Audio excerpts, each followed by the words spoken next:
Hi, I think we're on, and welcome to the session, which I think is called The Entertainers. I think when, I guess you were all at Kevin Spacey's, or most of you at Kevin Spacey's address last night, I think what it all boils down to is he was basically talking about these people, talking about how our industry copes with new challenges and delivery of content beyond the traditional television platforms. So today we're going to talk about that. We're going to meet these guys and listen to their plans for their businesses. I think the really key thing we're going to try and cover is, or try and achieve, is to make it practical for you. There will be questions at the end, but this is not, the Brave New World has already started. I think we're all aware of that. I think therefore it's about making it feel like you can get something from it, and so the guys are going to try and talk in practical terms about how you can engage with them. Can I very quickly begin by just asking for a show of hands with people who have engaged in some form or another with these guys, a combination of them? I'm hoping to see pretty much everyone. That's wash, not everyone, goodness. But certainly a good proportion. So you'll be familiar with what they do to an extent, but we're going to start, and in fact I should start by introducing each by name just so you know. So Ben McCohen-Wilson, who is Director of Content YouTube. He just told me, make sure you don't say Director of Television. So it really is over, right? It's over. It's all about content now. Kate Barnes from Xbox, who's Executive Producer of MEA. Have I got that right? Yep. Yep. For Xbox, leading the charge here in the UK for Xbox's and Microsoft's reinvention as an entertainment company. That's what I read, so we'll hear more about that. And also delighted, you've travelled the furthest. Philippe de Beauvois from Machinima. You are co-founder and president, I think, of Machinima. We'll hear all about that in a second. Each of them is going to show you a clip, VT, sorry, it's old-fashioned VT then, TV style, for about a minute or so, just giving you an overview of where they're at, what they've learnt, I think, and what they're about, and then we'll hear a little bit from each of them, an opening address. So Ben, I think, is first. Ben McCohen-Wilson. Shall we cue the VT? Is that the plan? And then Ben will say a few words. Great. So why don't I very quickly ask you, and we'll have a group discussion to come, but what do you think these guys, how can these guys help you? What's the next step for you? So we, good morning, first of all. We're working with television producers and broadcasters now around the world, and kind of working in a number of ways. We tried to put together a mix there to try and show people working with us on established program brands, a lot of that there, very much just television, right? People who are building channels on YouTube around their shows, using them to reach a new audience of passionate fans, both in their home market, but actually also globally. So taking Britain's Got Talent or the Got Talent franchise outside of the UK and exploding it. But also original creators. So you saw Pixie Woo, two girls, Sam and Nick from Norwich in the UK, who have built a very loyal and passionate audience who tune in every week to watch them and their beauty and makeup tutorials.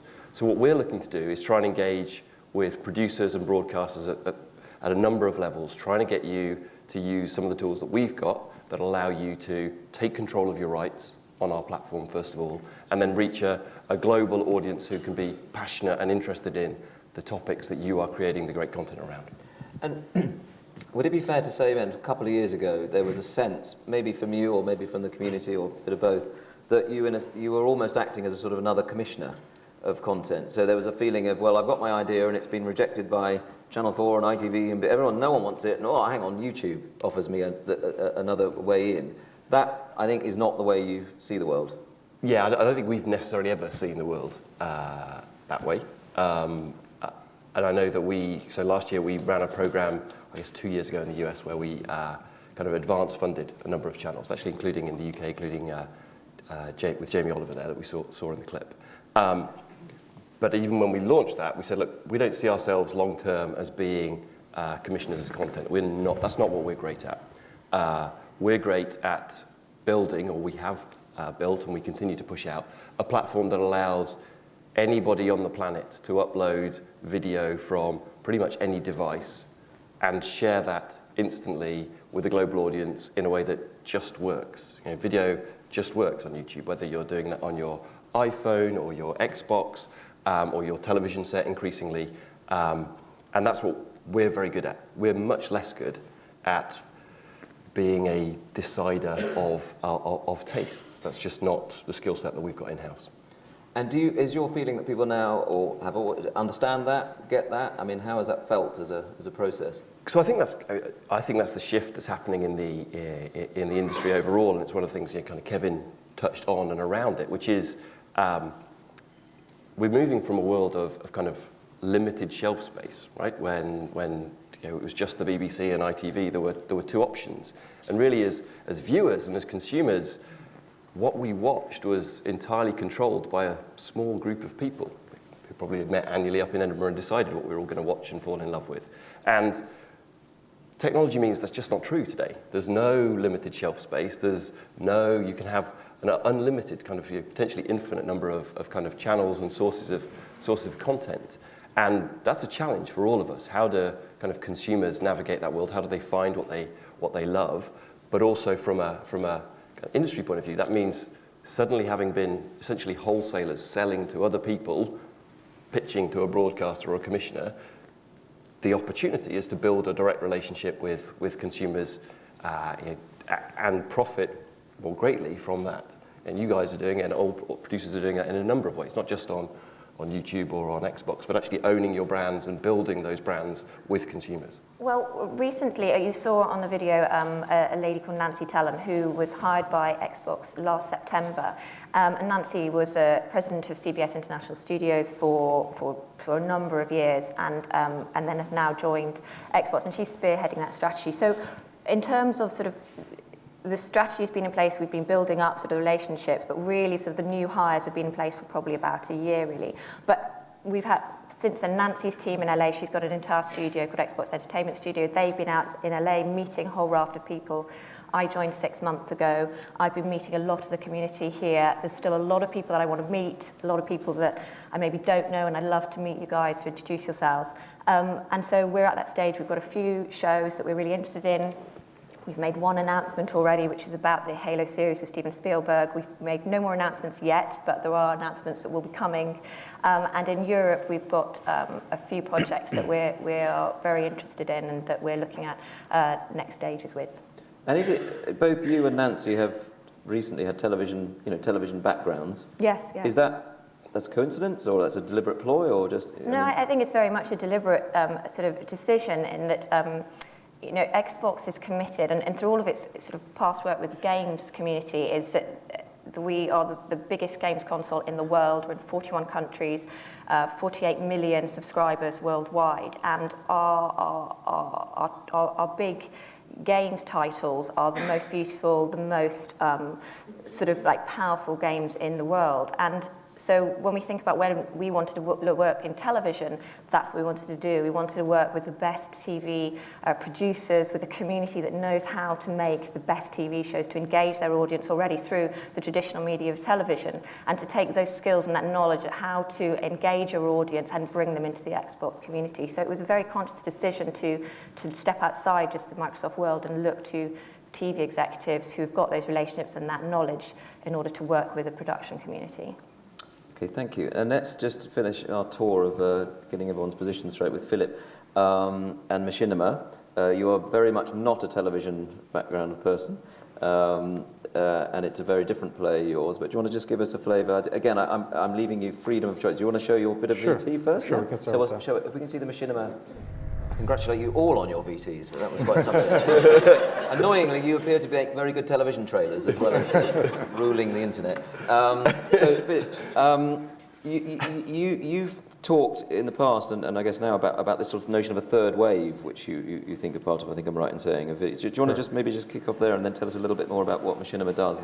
Yeah, we try to set up what's happening today as kind of a third revolution. We try to explain to audiences out there, to potential partners, advertisers, that we're undergoing kind of a third wave of video programming. And if you think of these waves of revolutions as being platform-based, you would think as broadcast as being a first wave of video programming, where brands like the BBC, ABC, CBS emerged. And in the second wave, which was a cable satellite platform revolution, new brands emerged, the CNNs, the MTVs, the ESPNs of this world, very focused on a particular demo or type of content. And this third wave, which is internet-based, New companies are emerging, you know, especially on the YouTube platform. Companies like Machinima, other networks like Style Hall, which is a fashion and beauty channel that's the biggest one on YouTube. Pixui is part of that network. These are sort of the new MTVs, the new CNNs, the new AMCs of this world that are emerging, that are internet-based platforms. That, as Ben was saying, you know, we don't have any issues with shelf space. We're instantly global. We monetize on a global basis. And it's, you know, we immediately are cross-platform, cross-devices. For example, in the UK for us, 56% of our views on a monthly basis are coming through mobile devices, through tablets, through phones.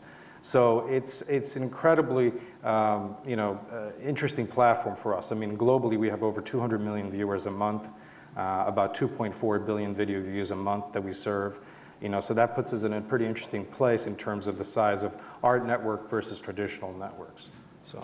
And your sort of USP, your drive initially anyway, is what you call the Lost Boys, I think. Yeah. At 16, well, you tell, you know. Yeah, Lost Boys were defined by, you know, kind of the advertising industry as men 13 to 34 who were sort of cutting cable, cutting the cord. We're not watching television. We're on YouTube. We're on Xbox. And so we saw an audience and had an idea that we thought we could kind of bring them together under kind of a concept of the MTV for the video game generation. And that's how we started Machinima. But with always the goal to expand it, you know, looking at MTV, looking at HBO as models to actually develop original programming, original series, which we started doing about a year and a half ago. We worked very closely with Xbox and Microsoft on a couple of them. One based on, called Bright Falls, based on the Alan Wake game that came out about 2 years ago. Obviously, we worked on together and distributed the Halo series Forward Unto Dawn, which just came out last October. So we're very excited to see that it, you know, it will continue as a franchise on Xbox. And of course, Mortal Kombat, which was our biggest hit to date. We did 60 million views for that series, 40 million viewers around the world, and did it in partnership with Warner Brothers. And now it's going to be a second season on our network, and also it's going to be a movie. So we saw a lot of activity around that, and I think this is why Ridley decided to work with us to develop 12 new original sci-fi series with us in partnership. We'll start them as shorts, we'll drive traffic to those shorts, see how the audience responds, and then go from there in terms of you know, turning them to series and potentially into other formats. And would it be too much of a generalization to say, so you're really, your niche, if you like, is gaming and sci-fi and it's pop culture in the sense of, you know, the Comic-Con meets Gamescom, right? It's the culture of geeks, fanboys, gaming, you know, charged kind of content, you know, adrenaline-based content. There are a few in here I can just tell from looking at them, so I think you're in good company. So, great. So maybe we could just widen it out a bit, and I'm, you know, people feel free to jump in or whatever. But I wonder if taking that cue, Philip, as your mic come off, you're okay. Taking that cue when you talked about we're looking at it from a platform kind of standpoint. Seems to be one of the things that's useful to talk about here is also from a creative standpoint. You know, where does the creativity flow? How do people think creatively about your platforms and what you've got to offer? And in two areas, one is sort of the marketing area, and one is brands. And can I start with marketing and ask a sort of question of you all, which is, there is an argument which says, in the traditional business, we have our ideas, people take them forward, and then of course the networks and you know, they put them out there, they market them, and actually we don't have to, as producers, don't have to be involved in that.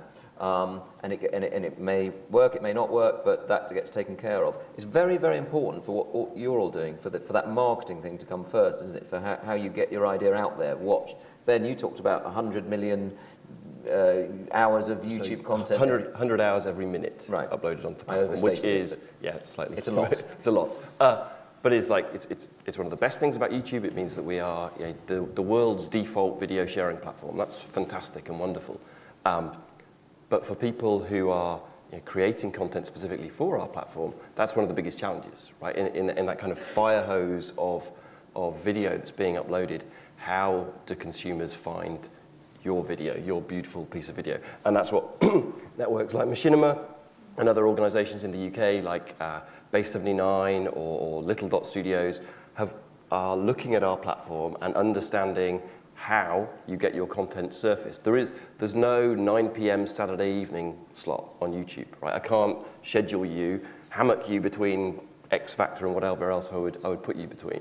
When you come on our platform, think about your own consumption patterns. There are two ways that people tend to find content on our platform. The first is through share. So, whether, and this is one of the things that I thought Kevin was less right on, he said there's no water cooler anymore. Yeah, there absolutely is a water cooler, and I see it every morning in our figures when we come in the morning. People are sharing and talking about the great content that you produce and that the broadcasters transmit every day. And they're sharing it in real time with their friends in the UK, with their friends beyond the UK. That conversation isn't smaller, and it's no longer narrowly confined to the 5 people who are around the water cooler, and it's not limited by my ability to remember or forget the punchline. I can show you a piece of content and say, this is amazing, this is hilarious, this is terrible. And when you think about YouTube, one of the things you need to think about is how do I hook into that shareability? And that's one of the things in some of the clips I showed we're seeing a lot more of in other markets. So there were examples there of Jimmy Kimmel and Ellen DeGeneres, 2 shows where the producers and the talent have really worked out that both for their on-air program and for a business that they're now building, the franchise overall on YouTube, there is an opportunity to create content that's just that little bit more shareable. So you saw Ellen, and there's a quote from her, the director of her company, saying it began as a promotional tool for them. It's a stripped daytime show, predominantly kind of whatever 25, 45-year-old women. They've managed to bring their audience younger in demo, which is great for them in terms of on-air. The audience is up. Same with Jimmy Kimmel, up in terms of his ratings. And what they're trying to do, with any strip show, you probably reach 100% of your audience in the course of a month. The problem is that not all of them are there every day. And so what they're doing is they're using YouTube as a route for driving tune-in. And you saw Jimmy doing his kind of call-outs on air, he calls it. So they set a challenge. They get the viewers to upload videos overnight to YouTube with a tagline, "Hey Jimmy Kimmel," in that instance, which I encourage you to go and watch just for the extent of laughter and tears that you'll see, actually more tears than laughter. They encouraged parents on Halloween evening to, the next morning, film their children's reaction when they told them that your mum and dad, or your mum and I, ate all of your candy. and people there were thousands of responses. And so that drove a number of things, right? That drove a lot of viewing to the Jimmy Kimmel channel on YouTube. It drove a lot of tune-in back the following evening when he used clips from that. And we're, in the US at the moment, we're seeing almost, great for us, but we're seeing kind of a war between the late night chat show hosts. So many of you will have seen kind of Jon Stewart using it, Stephen Colbert, who did a Daft Punk kind of Get Lucky video that designed to be shareable, specifically designed to be shareable. And obviously, we're a big part of that reason. So the first thing to do is, on our platform, to get your content found, you've got to worry about sharing. The second thing, and again, this is what Machinima and others on the platform are great at, is search. You go to YouTube, actually, if your producers, very often when they come to us, they don't bring in DVDs anymore or anything else. They come and they search for their content on YouTube. So again, how your content is tagged, how it's titled, whether it's hooking into events that are going on in the wider community at a particular point in time. What is it that people are searching for? What is it that you can make your content, how can you make your content, just in terms of the way you title it or tag it, more relevant to the conversation that's going on in the world anyway? But those are new skills. Well, I was going to say, and Hannah, how much do you with your experience of the television world, is that a whole new set of skills that you're having to encourage people to adopt? Do you help them with? I mean, how do you see it? Well, yes. I mean, there's obviously no one can ignore, not traditional broadcasters can't ignore the power of YouTube and Twitter and all social media to sort of just improve just the reach that they're getting to.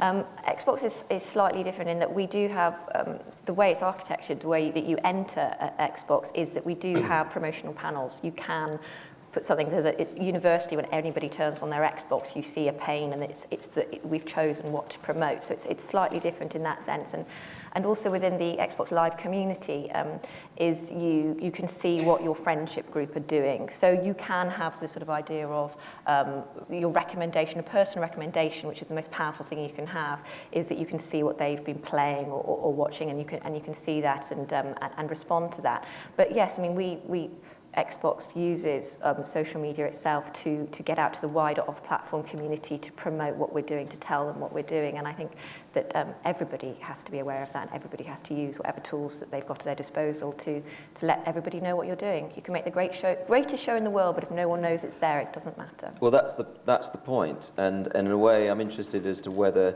you feel that now, coming up and pitching an idea that, great idea, but actually that's not really what you're interested in, well, it's part of it, but actually what you're really thinking about is how do we get this out there, how do we get it noticed, how do we get people to interact with it? That's something very different, right? For people who are used to a more traditional model. Well, yes and no. I mean, I think we believe, like everyone believes here in this room, that content is king. And if you have an amazing idea with a fantastic piece of talent attached, and it's got some, obviously, some unique, and that's what we're looking for very much on Xbox, is what is the unique that you can bring to that. And for us, because we're a games console, and because we have, a massive interactive capabilities, a lot of that unique is through the experience that we can offer people via watching a TV content. But it's not just about that. Obviously, we know we need to market and we need to tell people that it's there, and not just rely on an amazing original piece of content. But it is the idea. It's always going to be the idea and the creative at the end, which is why something is going to be successful, and it's going to spark imagination, and it's going to get people engaged. Philip, you're nodding vigorously there. So I agree with both of them. I mean, I think it starts We'd with... rather have an argument, if that's possible. They're completely wrong. Right, that's more everything like they it, say yeah. is... No, first of all, there is a global water cooler, so that's happening right now. I think if we go back to Pixie Woo, which I think are two sisters outside of London, makeup artists who have a global audience now, you asked about them in the US and people know them. Right. So, that would have been probably very difficult to do that before, the YouTube days. I think that, as you were saying, the creative ideas are at the core of something that's of interest to us. I think then the marketing strategy, everything else comes out of that, in terms of, positioning within the network. And of course, networks like ours can help discoverability, which was what Ben was saying, is with that huge fire hose of input into YouTube, that's a big thing, is how do you find your content? But working with a network, we can cross-promote it, we can drive lots of traffic to it. That's why we're doing this.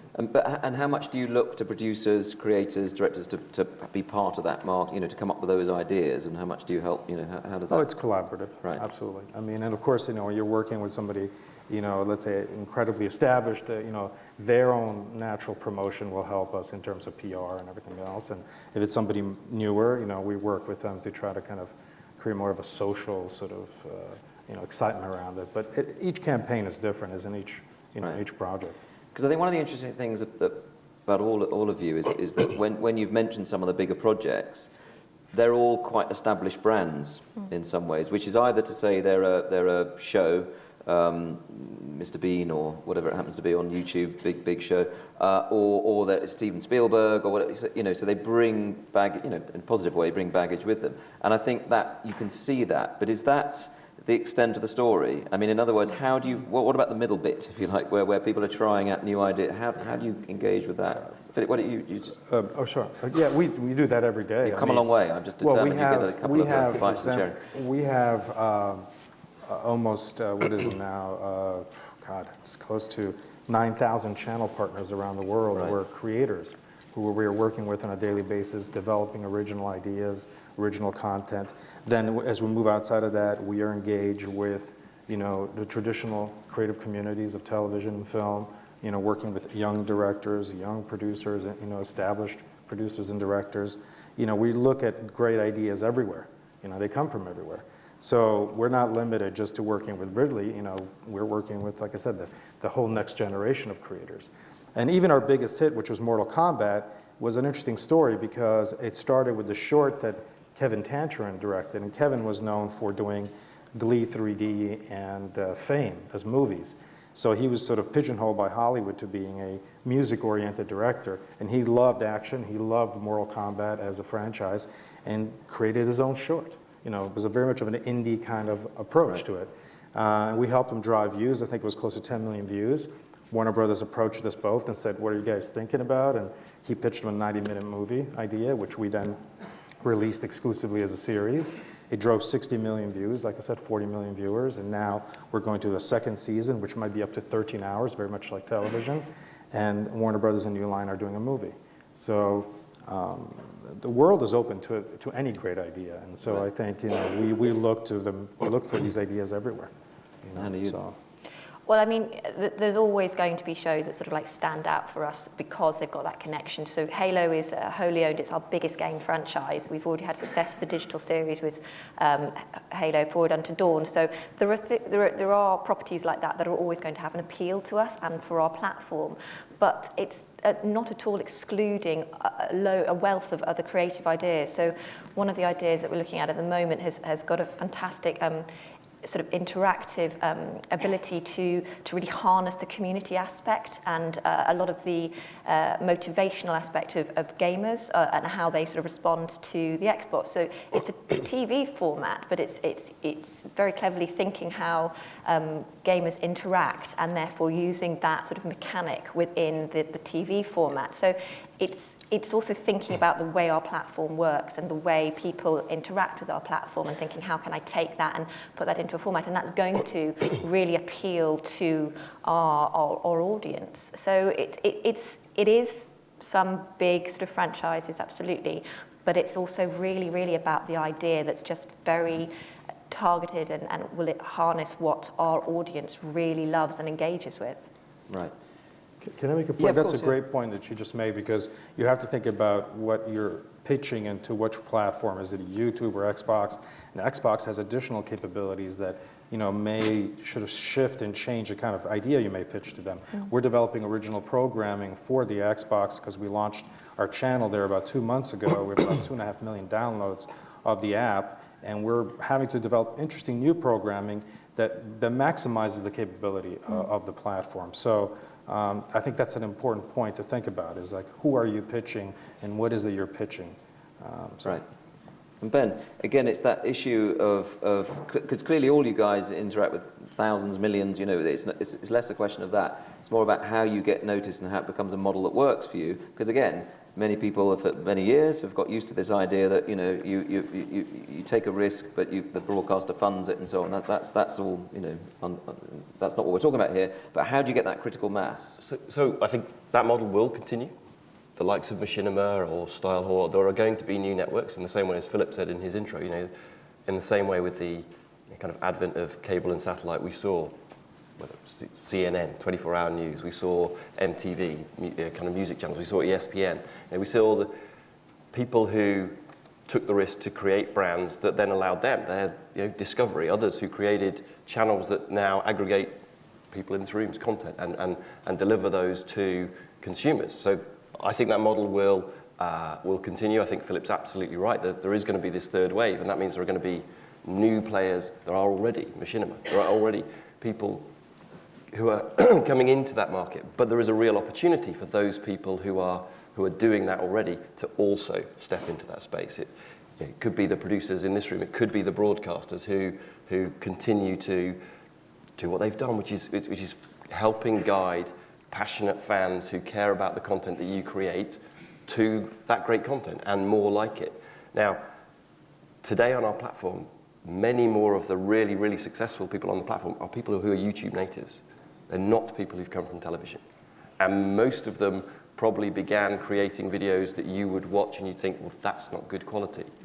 But as in the same way, when ESPN launched, it was a bunch of blokes with big headphones, kind of commenting on a sport that you weren't able to see because they didn't own the rights. It still is, Ben, I'm afraid. Yeah, I don't think it's well, they now compete, toe-to-toe in the States with kind of all of the free-to-air broadcasters for all of those rights. And over time, they've grown. And same thing. If we brought Philip up here 2 years ago, what Machinima was doing was not what you would have, anybody in this room would have looked at and said, yeah, that's great quality.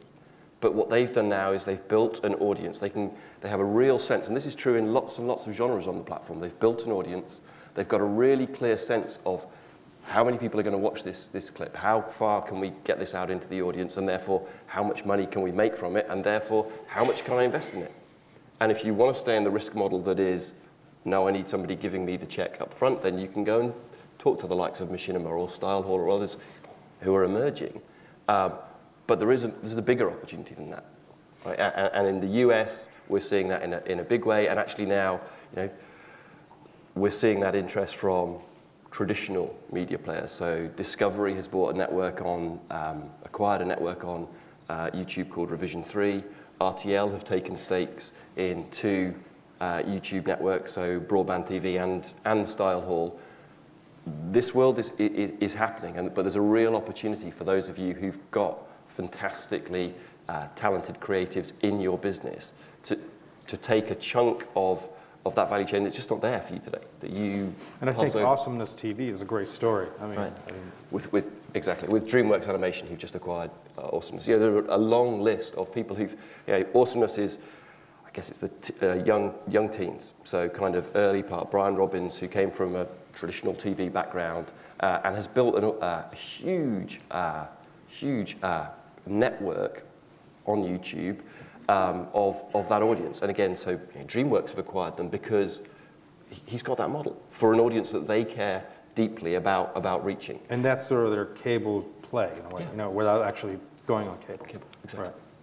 And Hannah, do you, for example, when you're thinking about this area, do you think in terms of genres in a rather, let's say, traditional way, for example? Because Machinima is a targeted, and I think people wrote it off at the beginning, said it'll never work, it's too niche and so on, and clearly you're not laughing on the platform here, but I bet when you get off you're laughing most of the time. It's worked brilliantly well. But you have a slightly broader play, I think. It's sort of more entertainment play. Do you think about it in terms of, game shows and scripted, and is that, Yeah, absolutely. We're looking at sort of all genres in the traditional sort of TV sense. And it's very much about sort of what's going to be right for our audience. Like I said at the beginning, we are a games console, so we've got to understand that maybe the person who will buy the console might be the gamer, but a person who is a gamer is no longer just a guy, a little, social introvert in his bedroom. He's very much, it's aging up, it's into his mid-30s. He is generally a man, but because of the entertainment apps, Is this someone you know? I'm actually married to one, but yeah. But Comes downstairs to eat occasionally. Yeah. But because of the entertainment apps, the usage of the console is much broader. There is somebody now sitting on the sofa next to him saying, I'm going to use the main TV screen. I think that's the thing to remember about the Xbox. Because it was built as a gaming console for beautiful, amazing, graphics-driven games, is it's connected to the main screen in the house. So what they're experiencing is big screen televisual, long form television through and short form as well. YouTube is a huge partner of ours, and Machinima is as well. But so when we think of what genres work for this, all genres will work on the box, and all genres that will appeal to our audience, to the owner of the Xbox, will appeal to them. But like with any, I suppose, broadcaster, you wouldn't. The show that would be successful on Channel 4 wouldn't necessarily be successful on ITV. You've got to know your audience, and we're just exactly the same. But within that, any genre is basically fair game to us. Drama, non-scripted, game show, entertainment, factual entertainment, anything is basically open that we're interested in, basically. And Paul, the extent to which you can really know intimately your audience is one of the great advantages you and others have, right? This ability to connect with them so intimately. Yeah, and get that instant feedback in terms of, like I said, for us, a pilot is a short. A short could be 5 to 15 minutes long, and that's how we develop programming, very much like television. People come to us, pitch us an idea, they have a Bible, and they say, here, but it's different kind of lens. Even though now we're starting to see a trend that has been going on for a while, which is our audience both snacks and binges. And so we were surprised when we first started putting up our series, and we were putting up 5 to 8 minute, 10-minute episodes, and the audience immediately was asking for more. So longer, less short form. Yeah, right? I think that the concept of, it's only it's the internet, you only can do 2, 3, 4, 5-minute videos is a bit of a myth now. And what's that about then? Because that, as you say, is I think it's good content. Right. You have good idea, good show. People want to watch it, and I think our behavior is shifting now to say I want to watch it now, wherever and whatever I want. So we have definitely have being a studio and a network at the same time, as well as Xbox is. Allows us to quickly test content and drive audience to it, and get great ideas and feedback from the community, and then go on to develop these programs and shows.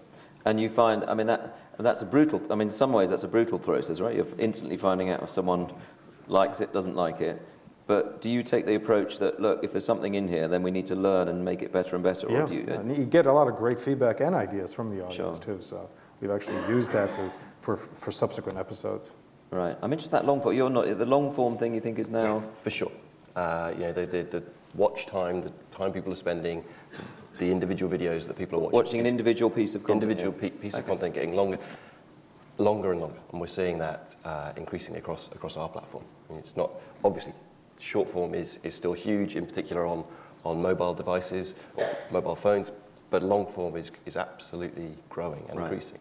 And as Philip says, it's because as people have found their audience, and established a kind of a relationship with the audience about the quality of the content they're delivering, the audience just wants more. They just want more. But that element, the listening to your audience, is also a different step, right, for producers. It's you're very often not in a position where you're able to see minute by minute how your audience drops off. What did they like? At what point did they all click share? Was that the punchline? That was the bit that you all thought was hilarious, the bit that the audience thought was hilarious? And in the way that the schedulers and the broadcasters have had to obsess about that data, there is the opportunity for you to do the same thing on the digital platforms. Sounds terrifying. And let's just talk about talent, if I could. And again, anyone wants to jump in, but the role of talent, by which I mean, where we, as it were, on screen or in video, talent. I mean, how important is that in terms of people coming forward with thoughts and ideas? Is that something you encourage, or anyone can? Otherwise, I'll choose someone, and it's going to be Paul. Philip? Philip. I'll let Paul answer. I was doing pretty well until then. So yeah, that's right. So maybe you Philip. can define your question a little bit more in terms of the role of talent. So in the traditional medium, in television, you'd often think about ideas related to someone presenting, hosting, Jimmy Kimmel, whatever it is, someone coming with the idea. Mm-hmm.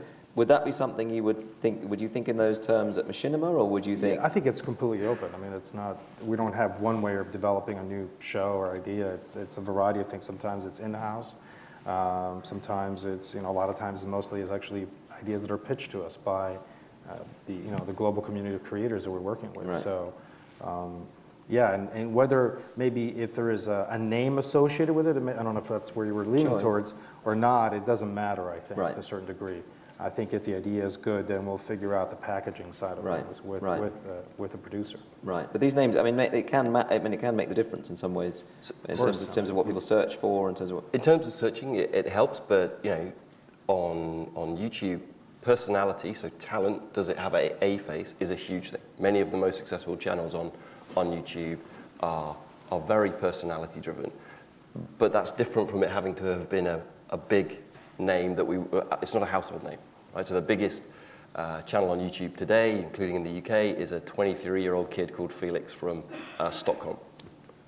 His channel is called PewDiePie, and he's got something like 11.5 million subscribers. Every video he uploads gets tens of millions of views. But his personality is what's driven that. Is it established talent? Well, when Jamie launched, I think Jamie Oliver launched his channel earlier this year, one of the biggest learnings for him, and we kind of sat down with him and his team soon afterwards, was the things that really drove people to his channel and his audience and people to subscribe and say, I want to get more Jamie Oliver content, wasn't just Jamie's name. It was actually when he went out and worked with a lot of cooking talent, so Sorted Food, probably half the room may have heard of, may not have heard of. Epic Mealtimes are two YouTube channels that have established for themselves gigantic audiences. And it was only when Jamie and the Fresh One team began working with them that actually Jamie's audience took off on YouTube. And I think that was for him, that was a real kind of turning point, which is, wow, God, I'm Jamie Oliver, but there's other people here who are hugely talented and have established that authentic relationship with an audience that I need to make myself successful on this platform. Now, obviously, he's beginning to do that. you'd concur with that? No, That's I how- completely agree with that. I mean, That's you know, annoying. no, I mean, we're always going to be looking for the unique, obviously. So what can we bring to the platform? And that could be a big on-screen talent. It could be an amazing, unique experience that we can give through the interaction, through the power of this sort of connectivity. And but also, you know, our audience, the owners of an Xbox, you know, by nature, they're an early adopter of technology. They're a sort of self-discoverer. That's the sort of mentality of someone who owns an Xbox. So they will be really aware of the stars of YouTube. So someone who is a star of YouTube will have a lot of credibility with our audience. So it's not necessarily just the big TV names or film names, which obviously also have a huge amount of weight, but they're going to be a broad knowledge across sort of just general faces and talent. We'll take questions in a minute because I think we finish at 12. Is that right? Which is 10 minutes away. 1. Sorry. I'm on +1 at the moment. It's a vulgar question, but on behalf of the producers, I'm going to have to ask it. So forgive me. How do they make money?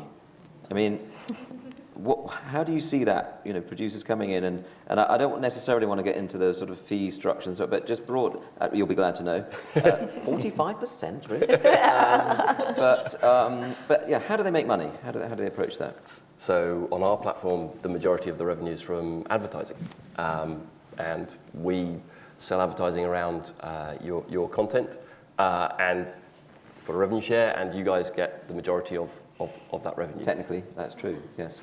55% is technically majority. Yeah. And we sell advertising around your content on any device, in any territory, wherever your viewing happens, we will monetize that for you. Or in the case of people like Machinima, if you're somebody who's already got your own ad sales force, then you can sell your own content in the markets that you're active in. And one of the easiest, so that's the majority of our cash comes in from advertising funding. We've also got a transactional, a TVOD business, same as iTunes, so with Google Play. And that's a kind of pay for either rentals or downloads. The other thing I would say is the way you can make money as a producer, and some of the examples we gave, is we have a tool, and I won't go into the details of it because it's not overly exciting, but which is called Content ID, which basically just allows you to take control of your rights on our platform. So it's a tool that means I should never have to sit across the table from somebody and say, I'm really upset that my show's up there. Because it allows you to, we make a digital fingerprint of your shows. We will then scan every video that's ever been uploaded onto YouTube, and then every video that's ever uploaded going forward, and we will apply whatever policy you want to that. We'll block it. If you have sold those rights to a broadcaster, you don't want those clips visible, we will track it, which again, if you're a producer, allows you to see, well, who is watching my show? I think this would sell fantastically well in Australia or in Mexico or in wherever. Have I got any evidence of having an audience there? Or you can turn on advertising around that. And for people like Fremantle and Got Talent, and that makes up kind of 70 to 80% of all of their revenue on our platform is actually coming from them monetizing, not having created any of their channels themselves, just having uploaded assets onto the platform, and the platform just chugs away. And it's not because one of those videos gets tens and tens of millions of views, which some of them do, but it's that millions and millions of videos get tens or hundreds of views, because that's what the platform allows, is for you to kind of follow that sharing behavior and forever to reap the rewards of people watching your content. What I might do with your permission actually is go to questions, if that's all right, because I'm sure everyone will have questions and there's only 5 minutes left. So people putting their hands up. I don't know how this works in terms of microphones. Yeah, so there's a lady down the front here.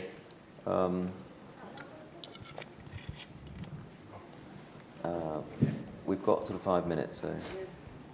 So just following on from your question about the money, and I don't really mind who answers this, but so you're relying essentially on quite an old framework, which is advertising money. There's only really a limited pot of advertising money out there. And what you're talking about is a third wave, a new raft of more and more channels coming into the game, all chasing after that same pot. And it's fragmenting, presumably, as you go after more and more niche audiences. So my question would be, where's the next lot of money coming from? Are you thinking of perhaps looking at subscribing as in customers subscribing and paying to watch your content, or are you looking at selling on DVDs, or are you thinking, what's the Great, future thank you. hold? Philip, do you want to just have a... Sure. I think we're looking at all revenue streams. I mean, obviously, advertising is growing for us, really, really well. You can imagine projects like the one we're just announced with Ridley. Advertisers are going crazy over it. Very few can have a relationship with Ridley. For us, advertising is fantastic, and like I said, it's a very, very healthy business and growing very rapidly each year. We have a direct sales force.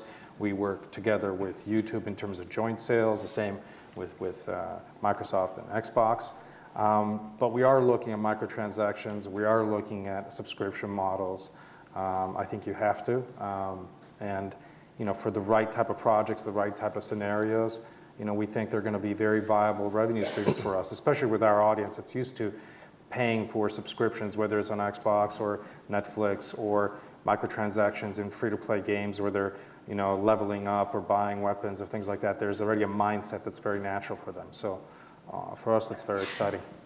Kate, Yeah, and similar. I mean, we are looking at all sort of monetization options, but again, we're slightly different in that we own the platform, and we own the hardware, and we are already with the Xbox Live subscription business. We already have a sort of subscription model in there that our content and our original content will be an added value to that proposition that we're already offering through sort of multiplayer games or through voice activated search. So for us, it's a simpler, sort of more traditional model, I think, in terms of where the money comes from Xbox, which is that we are a commissioning partner, essentially, and a funder. And I think one thing really important to stress, just anyone out there, is that when we talk about sort of the interactive user experience, we're very much about being partners and co-developing that and bringing our expertise and our developers and engineers to support in that. We're not expecting the production community to go out and set up a whole new department of interactive engineers. That's not what we're talking about. We're here to co-develop those aspects with you. Ben, and that's a great point, by the way. I think sure. even for us, when you work with us, the marketing side, all the issues around YouTube, search and meta tagging and all those things, we work, we do all that kind of heavy lifting, right? So that the creators can focus on the creative. Yeah, sure. Absolutely. I think. No, very good. Okay, time for another question. Oh, you've got the microphone. You've got all the leverage. Go for it. For YouTube, how do you editorially curate the content of YouTube, and do you have sort of firewall how many people are sitting there watching what's up there, and that it's actually in like in what your advertisers want to be related to?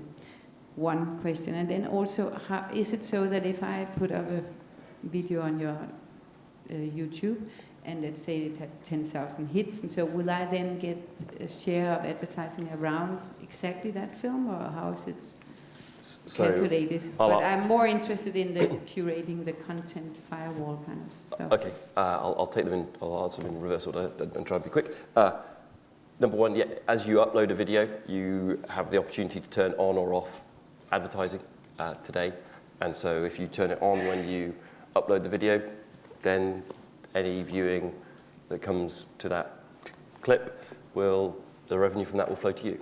On the first question, we don't editorialize YouTube. We absolutely don't do that. Our users editorialize their own YouTube experience. You choose the channels that, in the same way on Facebook, you pick your friends, and that populates your wall, and that's your Facebook experience becomes personalized. Or on Twitter, you decide who or what you're following.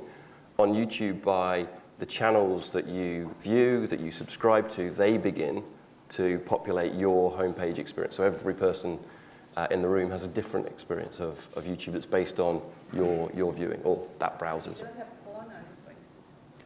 Say again? Do you have porn on YouTube? No. So how do you avoid? There are other places you can go. He has a list. There must have some people sitting there. So basically, we use some technologies which will scan stuff to remove kind of extreme things, but also we've got a bunch of community guidelines, and if the content doesn't conform with those, then our users can flag it, And when you've got 1 billion people a month using the platform, things tend to get flagged quite quickly if they're inappropriate. And it's only at that point that we'll review something to see whether it's appropriate or not. Okay. I might just move off porn before David Cameron closes us down. And there's one last question. There's a gentleman up in the blue shirt. And then I think we're probably there. Apologies for that. Yes, thank you. Hi there, thank you. So with the House of Cards trend and with Netflix, and then seeing sort of HBO taking a risk on film behind the candelabra, etc. Looking at the three of you, starting from the left, YouTube clearly has the biggest budget or the biggest amount of sort of money, why? And then moving to the right, I can sort of imagine that it's a bigger risk and the budgets are smaller. Why does YouTube not take more risk in terms of commissioning more original content? That's my first question. And secondly, you said that you don't actually schedule, which is one of the oldest tricks in the book in terms of getting audience, getting reach, effective reach at any given point in time. So why does YouTube sort of why is it taking a bit of time there, and what are the blockers there?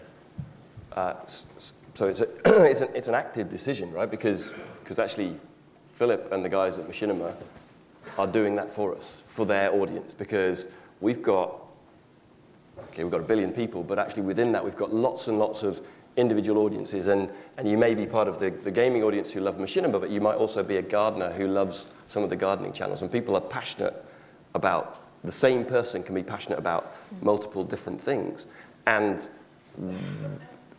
we don't think we'd be very good at deciding the scheduling of all of that content for individual people, and our partners do that. And I think maybe one very important point to clarify here about YouTube, they're not a content owner.